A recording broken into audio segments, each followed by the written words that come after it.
اعوذ باللہ من الشیطان اللعین الرجیم بسم اللہ الرحمن الرحیم الحمد للہ الذی ہدانا لہذا وما كنا لنہتدی لولا ان ہدانا اللہ لقد جاءت رسل ربنا بالحق الصلاة والسلام علی اشرف الانبیاء والمرسلین حبیب الہ العالمین محبوب رب المشرقین جد الامامین السبتین الحسن والحسین ابی القاسم محمد اللہم صلی علی محمد وآل محمد وعلی آلہ الطیبین الطاہرین المعصومین المظلومین المنتخبین المنتجبین اما بعد فقد قال اللہ تبارک و تعالی فی القرآن الحمید وهو اصدق الصادقین وقوله الحق بسم اللہ الرحمن الرحیم یا ایہا الذین آمنوا کتب علیکم الصیام کما کتب علی الذین من قبلکم لعلکم تتقون۔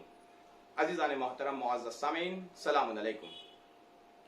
درس معرفت کے عنوان سے ہم نے جو تقاریر کا سلسلہ جاری کیا، اس میں پچھلی تقاریر میں ہم نے یہ ذکر کیا تھا کہ اہم راستہ وہ ہے، صحیح راستہ وہ ہے جس کا انتخاب ہمیں کرنا ہے، جس کی تائید خدا کرتا ہے کہ جن لوگوں پہ خدا نے اپنی نعمتیں نازل کی۔ نعمت کسے کہا جاتا ہے؟ سوال یہ ہے، نعمت وہ شے ہے، وہ چیز ہے جو انسان کو اللہ سے نزدیک کرے، اور جو چیز انسان کو اللہ سے دور کرتی ہے، بارگاہ خدا سے مردود کرتی ہے، وہ نعمت نہیں ہے۔ اس کی زندہ مثالیں بہت ساری ہیں ہمارے پاس۔ جیسے ہم دولت رکھتے ہیں تو دولت کو نعمت سمجھتے ہیں۔ اگر یہ دولت انسان کو خدا سے قریب کر رہی ہے، محمد و آل محمد کے نزدیک لے جا رہی ہے، تو یہ دولت نعمت ہے۔ جیسے طاقت، اگر اس طاقت کا استعمال راہ خدا میں ہو رہا ہے اور محمد و آل محمد کے لیے ہو رہا ہے تو یہ نعمت ہے۔ جیسے اچھی آواز کا ہونا، اگر ہم قرآن کی تلاوت کر رہے ہیں، قصیدے مرثیوں میں یہ استعمال ہو رہا ہے، خدمت محمد و آل محمد کے لیے اس آواز کا استعمال ہو رہا ہے، تو یہ انسان کے لیے نعمت ہے، کیونکہ اللہ سے نزدیک کر رہی ہے۔ سب سے بڑی نعمت جو سیدھے مستقیماً ہمیں جنت تک پہنچاتی ہے، وہ نعمت ہے ولایت امیر المؤمنین، ولایت علی ابن ابی طالب علیہ السلام، جو ہمیں سیدھا جنت میں لے جاتی ہے، جنت کے راستے پہ لے جاتی ہے۔ ولایت نماز سکھاتی ہے، ولایت روزہ سکھاتی ہے، ولایت جہاد سکھاتی ہے، ولایت ایک دوسرے کا احترام سکھاتی ہے، ولایت مومن کا مرتبہ بتاتی ہے۔ تو ولایت امیر المومنین سب سے بڑی عمدہ نعمت ہے۔ تو عزیزان محترم، آج کے عنوان سے، مناسبت سے مولا کائنات کی اس وصیت پہ نگاہ ڈالیں گے۔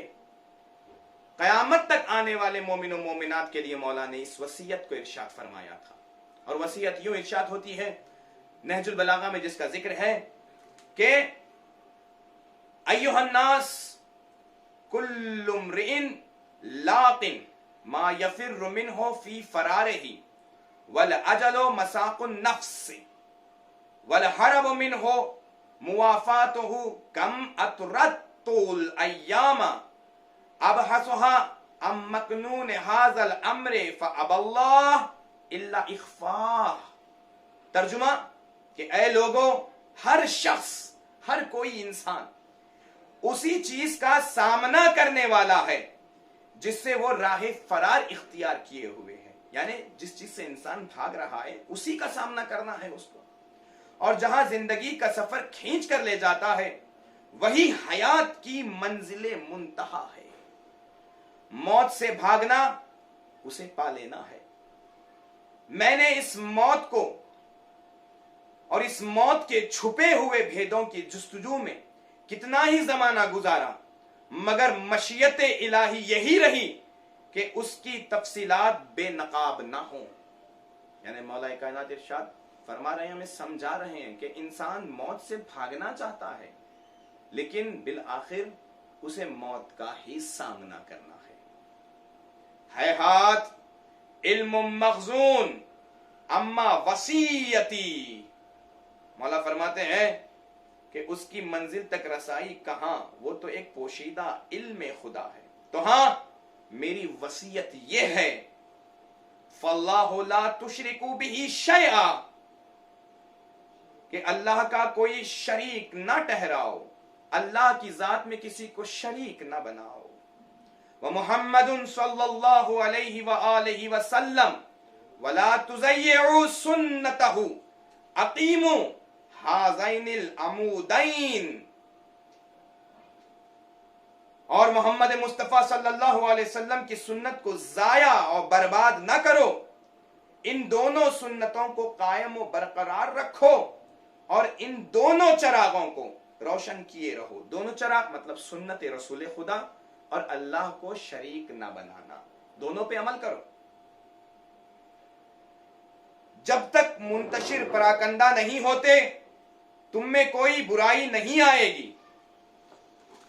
ہذین المصباحین وخلاکم ضم ما لم تشردوا حمل كل امرئ منكم مجهوده وخفف عن الجهلة رب الرحيم ودين قويم وإمام عليم أنا بالأمس صاحبكم وأنا اليوم عبرة لكم وقدم مفارقكم غفر اللہ لی ولکم.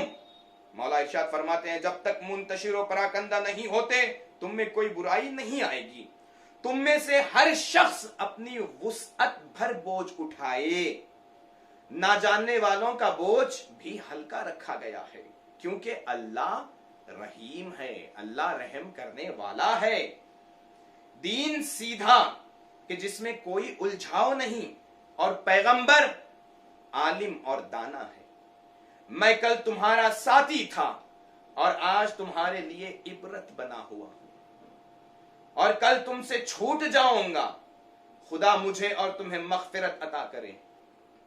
ان تثبت الوطأۃ فی هذه المنزلۃ فذاک وان تدحض القدم فانما كنا فی افیاء اقزان ومحب ریاح وتحت ظل غمام محل فی الجو متلفقها وافاف الارض مخطها. اگر اس پھسلنے کی جگہ پر قدم جمے رہے تو خیر ہے اور اگر قدموں کا جماؤ اکھڑ گیا تو ہم نے انہیں گھنی شاخوں کی چھاؤں, ہوا کی گزرگاہوں اور چھائے ہوئے ابر کے سایوں میں تھے, لیکن اس کی تہ بتہ جمے ہوئے لکے چھٹ گئے اور ہوا کے نشانات مٹا گئے. میں تمہارا ہمسایہ تھا کہ میرا جسم چند دن تمہارے پڑوس میں رہا. وَإِنَّمَا كُنْتُ جَارًا جَاوَرَكُمْ بَدَنِي أَيَّامًا وَسَتُوقِبُونَ مِنِّي جُثَّةً خَلَا. اور میرے مرنے کے بعد مولا فرما رہے ہیں میں تمہارا ہمسایہ تھا کہ میرا جسم چند دن تمہارے پڑوس میں رہا اور میرے مرنے کے بعد مجھے جسد بے روح پاؤ گے کہ جو حرکت کرنے کے بعد تھم گیا اور بولنے کے بعد خاموش ہو گیا. ساکنتم بعد حراکن وصامتتم بعد نطقن لیعظکم حدوبی وخفوت اطرافی والسکون اطرافی فإنه اوضع للمعتبرین من المنطق البلیغ والقول المسموع وداعیکم وداع امرئ مرصد للطلاق غدا ترون ایامی ویکشف لکم عن سرائری وتعرفوننی بعد خلو مکانی وقیام غیری مقامی. پند و نصیحت کریں. مولا فرماتے ہیں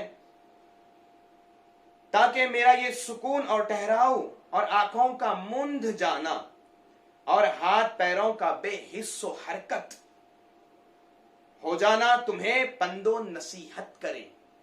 تمہارے لیے عبرت ہے کیونکہ عبرت حاصل کرنے والوں کے لیے یہ منظر بلیغ کلموں اور کان میں پڑنے والی باتوں سے زیادہ موعظت اور عبرت دلانے والا ہوتا ہے. یعنی جو آنکھوں سے دیکھتے ہیں وہ زیادہ بہتر ہے سننے سے. مولا فرما رہے تم مجھے اس حالت میں دیکھ رہے ہو, عبرت حاصل کرو. میں تم سے اس طرح رخصت ہو رہا ہوں جیسے کوئی شخص کسی کی ملاقات کے لیے چشمے برا ہو. کل تم میرے اس دور کو یاد کرو گے اور میری نیتیں کھل کر تمہارے سامنے آ جائیں گی, اور میری جگہ کے خالی ہونے اور دوسرے کے اس مقام پر آنے سے تمہیں میری قدر اور منزلت کی پہچان ہوگی.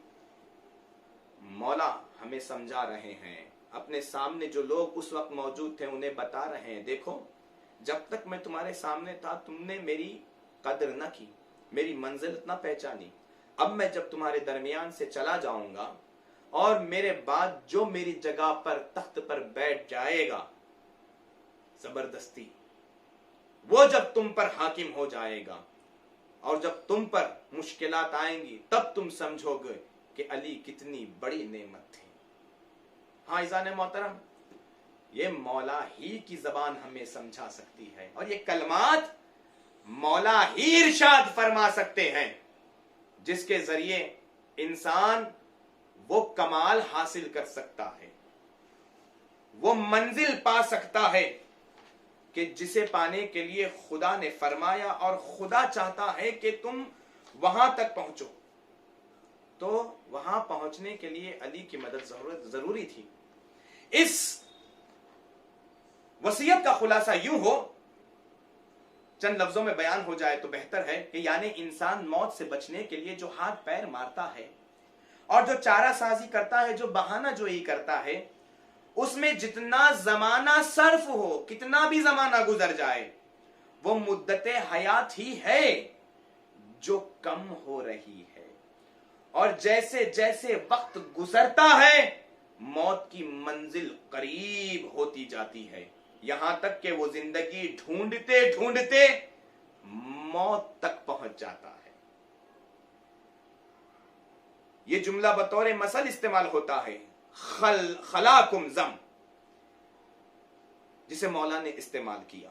مقصد یہ ہے کہ جب یہ ساری چیزیں فنا ہو جائیں گی تو ان میں رہنے والے کیوں کر موت سے محفوظ ہو سکتے ہیں, کیسے موت سے بچ سکتے ہیں؟ جب ساری چیزیں فنا ہوگی تو تم بھی جانے والے ہو, تم بھی فنا ہونے والے ہو, موت تمہارا بھی دامن پکڑنے والی ہے. یقیناً انہیں بھی ہر چیز کی طرح ایک نہ ایک دن فنا ہو جانا ہے. لہذا میرے جامع حیات کے جھلک جانے پہ تعجب مت کرو, میرے تمہارے درمیان سے چلے جانے پہ تعجب مت کرو. کل نفس ذائقۃ الموت, ہر نفس کو موت کا مزہ چکھنا ہے.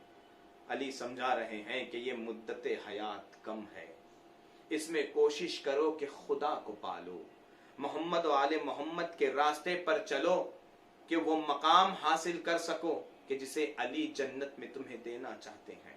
ولایت علی بہت بڑی نعمت دی ہے پروردگار نے ہمیں, اور خود مولا کائنات ہمارے لیے نعمت ہے, لیکن دنیا نے علی کو نہ پہچانا.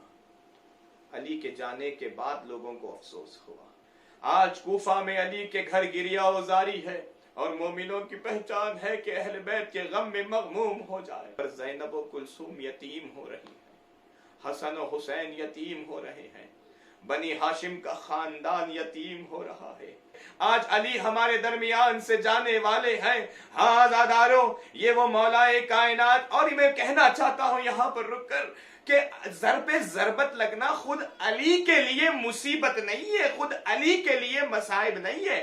دلیل یہ کہ فزت و رب الکعبہ کہہ کے علی نے بتایا ضربت میرے لیے تکلیف نہیں ہے, لیکن چاہنے والوں کے لیے غم کا وقت ہے, چاہنے والوں کے لیے تکلیف ہے. تو میں دستے ادب جوڑ کے پوچھوں گا مولا پھر آپ کے لیے مصیبت کیا ہے, پھر آپ کے لیے مصائب کیا ہے؟ تو علی کہیں گے دیکھو میری زندگی میں میری مصیبت کا وقت وہ تھا جو سیدہ سمجھتی تھی, اور سیدہ نے مجھے سہارا دیا. کون سا وقت؟ کہا علی سر جھکائے گھر میں تشریف لائے تھے تو سیدہ نے چہرہ دیکھ کے پوچھا کہ اے علی مرتضی کیوں غمگین ہے, کیا گزر گئی؟ تو علی نے کہا تھا مجھ پہ بڑی مصیبتیں ہیں. فاطمہ کا کیا مصیبت ہے میرے سرتاج میرے والی؟ کہا مجھے کوئی سلام نہیں کرتا. سیدہ نے کہا غم نہ کرے علی, میں آپ کو سلام کرتی ہوں. تو علی نے کہا سیدہ صرف سلام کرنے کی بات نہیں ہے, میں سلام کرتا ہوں تو لوگ جواب بھی نہیں دیتے. عزادار آج کی شب علی رخصت ہو گئے, غسل و کفن دیا گیا, جنازہ اٹھایا گیا, حسن و حسین جبریل و میکائیل نے سہارا دیا، تابوت نجف اشرف پہنچا، بڑے اہتمام سے قبر تیار ہو چکی تھی، باعجاز رسول قبر تیار تھی، بحکم پروردگار قبر تیار تھی، لیکن مولا آپ ہی کا بیٹا حسین کربلا میں 3 دن تک بے گورو کفن پڑا رہا، کوئی کفن دینے والا نہ تھا، کوئی جنازہ اٹھانے والا نہ تھا۔ انا للہ و انا الیہ راجعون۔ وسیعلم الذین ظلموا ای منقلب ینقلبون۔